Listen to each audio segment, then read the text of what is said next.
नमस्कार, मी पुष्पा गांगर्डे. आई तुमच्या संवादाची सोबती या यूट्यूब चॅनलमध्ये तुमचं सहर्ष स्वागत करत आहे. आपण आता बरेचसे व्हिडिओ अपलोड केले आहेत की आपल्याला ज्या बाळाला बोलता येत नाही, कुठलेही कारण असो त्या कारणाने, तर त्या बाळाला त्याच्या वयाच्या प्रमाणात भाषा शिकवण्यासाठी आपण प्रसंगावर अवलंबून म्हणजे काय, कुठलीही भाषा शिकवताना तो प्रसंग लाईव्ह म्हणजे तो चालू कृती आहे त्या कृतीवर संभाषण करून, रोज तेच संभाषण करून त्याच्याकडून ते शब्द म्हणून घेऊन परत त्या योग्य ठिकाणी संभाषण करताना वापरणे, भाषा बोलताना वापरणे, याप्रमाणे आपण त्या मुलाला भाषा शिकवत आहोत. यासारखे वेगवेगळे व्हिडिओ मी टाकलेले पण आहेत. आता आपले बेसिक पहिले स्टार्टिंगला त्यांना ओळख करून देण्यासाठीचे सर्व व्हिडिओ अपलोड झालेले आहेत आणि अजूनही नवीन काही विषय सापडेल तर त्या पद्धतीने मी त्यावर अपलोड करणार आहे. आता आपण सध्या भाषा शिकवण्यासाठी काय करतोय, तर त्या प्रसंगाला फक्त बोलतोय. आपण स्वतः बोलून त्याला ऐकवतोय की या प्रसंगाला, या घटनेला अशा प्रकारे बोलावं लागतं. उदाहरणार्थ दात घासताना मी दात घासतो, मी जेवण करतो, अशा प्रकारे ती कृती चालू असताना आपण त्याच्याशी संभाषण करत आहे की आपण त्याच्याशी बोलतोय की या कृतीला कशा प्रकारे, या कृतीसाठीचं काय भाषा आहे हे आपण बाळाला ऐकवत आहेत. आता ऐकवत आहेत.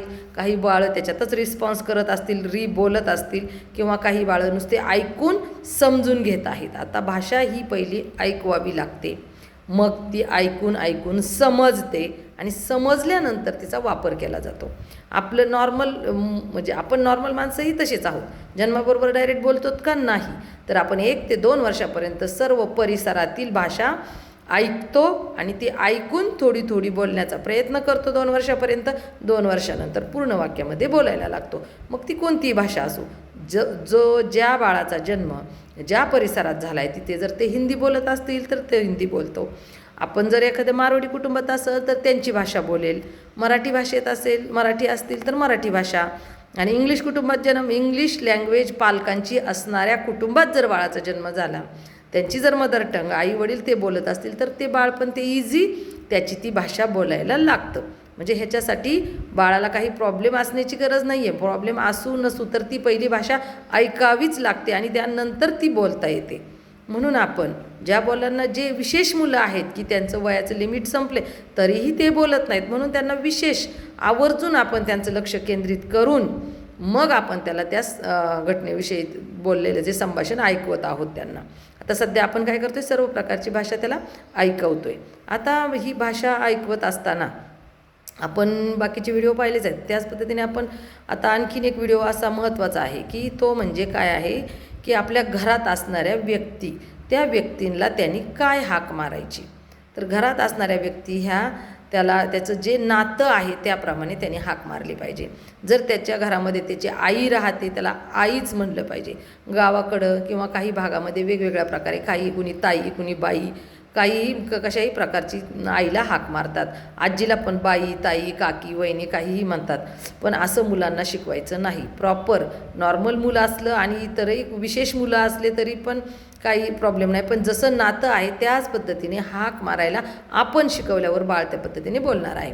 आईला आई, वडिलांना बाबा, आजी घरात असेल तर तिला आजी, आजोबांना आजोबा, तिचे कोण काका असतील त्यांना काका, काकी, त्याचे काय भाऊ बहीण असतील त्याला दादा, ताई, आत्या असेल आत्याला आत्या, मामांना मामा. अशा प्रकारे जे आपलं रिलेशन आहे त्या रिलेशनला जशा प्रकारे हाक मारली जाते त्या पद्धतीने अगोदर आपण बाळाला काय शिकवायचे, हाक मारण्यास शिकवायची. की आपल्या घरातील किंवा आपल्या घरात राहणारे किंवा आपले नातेसंबंधात असणारी ही जी लोकं आहेत त्यांना कशा प्रकारे हाक मारावी. मग ती हाक मारून झाल्यानंतर त्यांना आपण ती हाक का मारतो, ते आपले समजा वडील आहेत, मग आपण त्यांना वडील अशी हाक मारतो का, नाही. ते त्याला नातं शिकवायचं. पहिल्यांदा काय शिकवलंय, हाक. त्यानंतर काय शिकवताय, नातं शिकवतोय की ते तुझे वडील आहेत म्हणून तू त्यांना बाबा म्हणतो. हे आजी आहे, आजोबा आहेत, त्यांना तशीच हाक मारतोय. नात्यानुसार हाक मारल्यावर हा फायदा होतो की आपल्याला लवकर रिलेशन समजून सांगता येतं. मग त्याचं आत्या आहे तर ती का आत्या आहे, ती तुझ्या बाबांची बहीण आहे म्हणून तू तिला आत्या म्हणतो. आणि ही तुझी आईची बहीण आहे म्हणून तू तिला मावशी म्हणतो. मम्मीचा, आईचा हा भाऊ आहे म्हणून त्याला तू मामा म्हणतो. अशा प्रकारे ज्या पद्धतीने तुम्ही बाळाला हाक मारायला शिकवली, ती हाक का मारायची, काय रिलेशन आहे, हे त्याच्यानंतर पुढच्या स्टेपला बाळाला सांगायचं आहे की हे नातं आहे, म्हणून आपण अशा प्रकारे हाक मारतो. हे झाले दुसरे टप्पे. त्याच्यानंतर तिसरी गोष्ट आहे, हाक मारली तर आता त्याच्या पुढे आहे जाऊन त्या व्यक्तीला काहीतरी नाव आहे. समजा मी आहे, माझं नाव आहे पुष्पा, पण तो मला आई म्हणतोय, माझं रिलेशन त्याच्याशी काय आई आहे, आणि त्याच्यानंतर माझं काय नाव आहे पुष्पा. ही झाली तिसरी स्टेप. आपलं जे नातं आहे, हे जे आपले वडील आहेत त्या वडिलांचं काय नाव आहे, ही जी आत्या आहे या आत्याचं काय नाव आहे. मग जर आपल्याला 2 आत्या असतील, 3 आत्या असेल, तर आपण त्या आत्याला तिच्या नावाने पण हाक मारून पुढे आत्या म्हणू शकतो. समजा माझं नाव आहे पुष्पा आत्या, पुढं दुसरी असेल मनीषा आत्या. अशा प्रकारे बाळाला त्याचं नाव शिकवायचं आहे. आणि त्याच्यानंतर बाळाला आपल्याला काय शिकवायचं आहे, तर तो त्याचं स्वतःचं आडनाव. आडनाव म्हणजे काय, की अशा बरेच आपल्याच वंशाचे त्याला सांगायला समजणार नाही, तर आपण त्याला अगोदर अशा प्रकारे हे बाबा आहेत, त्यांचे हे 2-3 मुलं आहेत, त्यांची ही मुलं आहेत, आणि हे सर्व असे आपले एकमेकाचे चुलत वेगवेगळे चुलत भाऊ आहेत, म्हणून आपल्या सर्वांचं एकसारखं आडनाव आहे. हे बाळाला शिकवताना भरपूर पुढचं वय त्याचं जवळपास 6-7 वर्षाचं होतं. या स्टेप शिकवायच्या, म्हणजे आज शिकवायला सुरू केल्या की लगेच कळत नाहीत. हाक मारायला शिकवली तर ते वर्षभर हाकच जाती व्यवस्थित, प्रॉपर मामाला मामा, काकाला काका हे, आणि त्या हाकच्या नंतर ते नातं शिकवायला पुढचं वर्ष 4-5 वर्ष हे सगळे नाते शिकून त्याचे नाते रिलेशन त्यांची नावं कळायला जातात. एवढं करून मुलगा 5-6 वर्षाचा, त्याला ज्या वयात आकलन होईल त्या वयामध्ये आपल्याला हे सांगण्याची गरज आहे आडनाव म्हणजे काय, की आडनाव सगळं एवढ्या लोकांचं एकसारखं आहे, ते कशामुळं आहे.